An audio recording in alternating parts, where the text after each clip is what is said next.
What's going on, Pisces? Welcome to your weekly forecast for the week of August 2nd through the 8th of 2021. Truly appreciate you for being here. I hope you're doing outstanding. We're going to jump into the charts for this horoscope.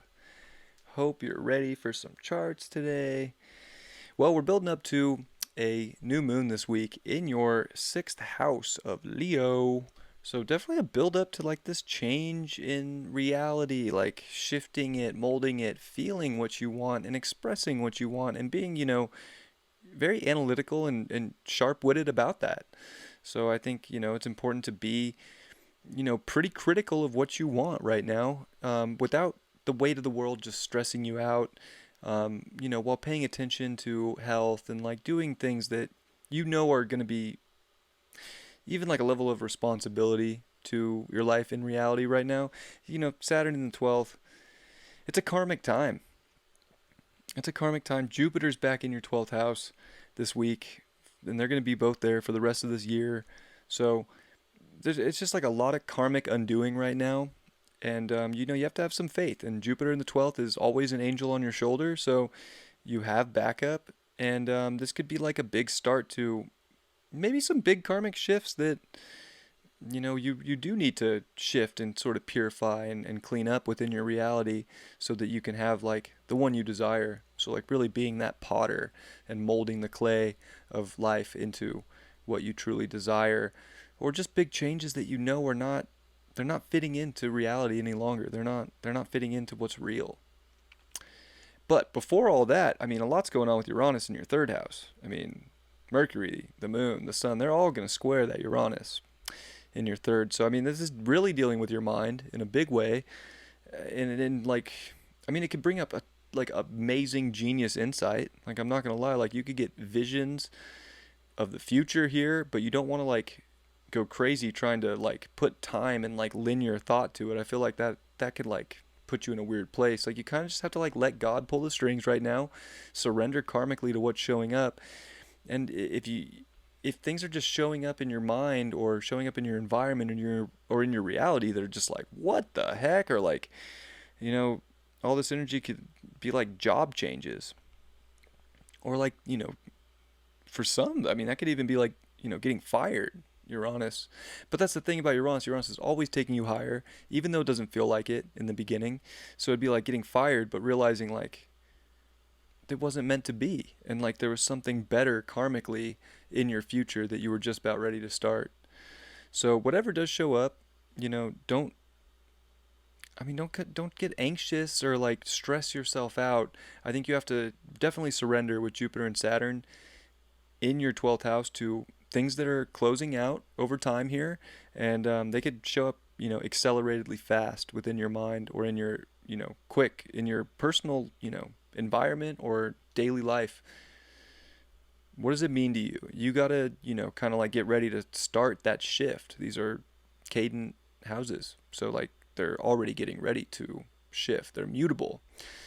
So it's a time of change, but that change could be the best thing you ever did for your reality, karmically or not. Venus is in your 7th house. Mars is in your 7th house. Relationships are definitely a thing. Like, I would say with Mars there, it's a desire, and with Venus there, you want that love and that, the beauty that like other people can bring into your life, and what that reflection is going to be. And do you find the value that you're looking for right now in other people? Venus is also going to trine over to Uranus, so it could be a Uranian person that shows up in your life, like out of nowhere, that like you're like, wow, like this person really is showing me this like future and like this whole new way forward right now. And like that could be something beautiful too. So it's like almost like somebody, friend, new person, relationship could show up and give you a ton of insight and logical insight into how you can make your reality what you want it. So it's like you don't really have to do it on your own, I would say. Like, you just have to trust. There's a big faith level. Like, have faith to make the reality what you want it, and to build it and to mold it.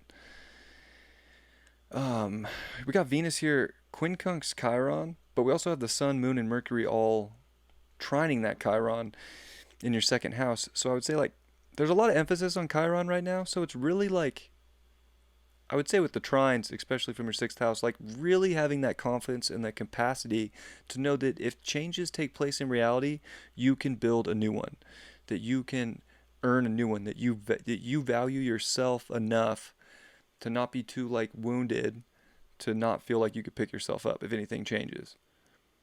So I think it's very positive actually, because it's almost like whatever shows up this week is really just to heal you in some way and show you that you have the capacity and the courage and the value of self and the confidence to keep trucking even in a moment of surrender, even in a moment of great change. You have that foundation of solidness. And that's actually your greatest wisdom right now, believe it or not. And Mercury's going to quincunx Venus in your first house. So, it kind of comes back to what I just said. Like, you don't want to, like, not see your power. You don't want to not see the direction you can go or be, like, oblivious to how, supernatural and super powerful you can be right now in even a karmic time or in even a time of surrender to make the changes you need to make that are really just meant to be right now from a higher place. And, like, so, you don't want to confuse yourself. It's kind of a confusing week for Pisces, I'll be honest. You really have to surrender to the change, but also in the middle of a surrender, you have to like really identify with the change and have the courage and the, confidence to just do what's better for you, to do what's going to bring you more, to do what's going to bring you exactly what you want.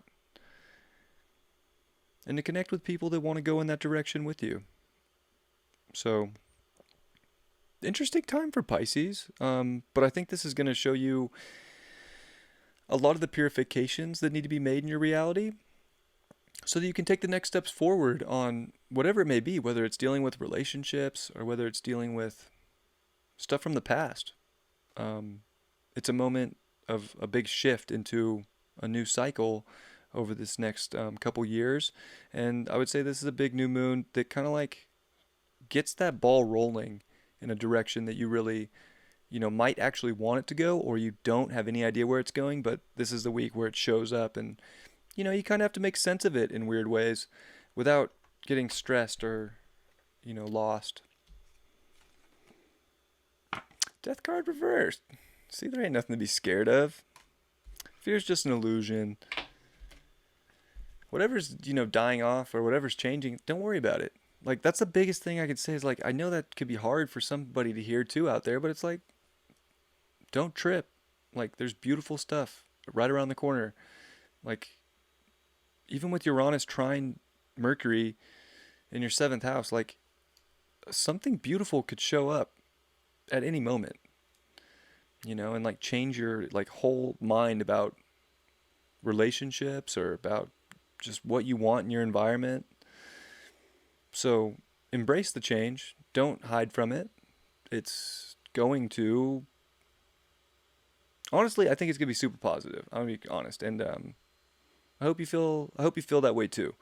But that inner relationship to yourself right now, that surrender, that confidence to make a change and not being scared or, not feeling powerful enough to make it would just be the pit. And I don't want any Pisces to go through that this week. I love you very much. I'll catch you next time. Peace.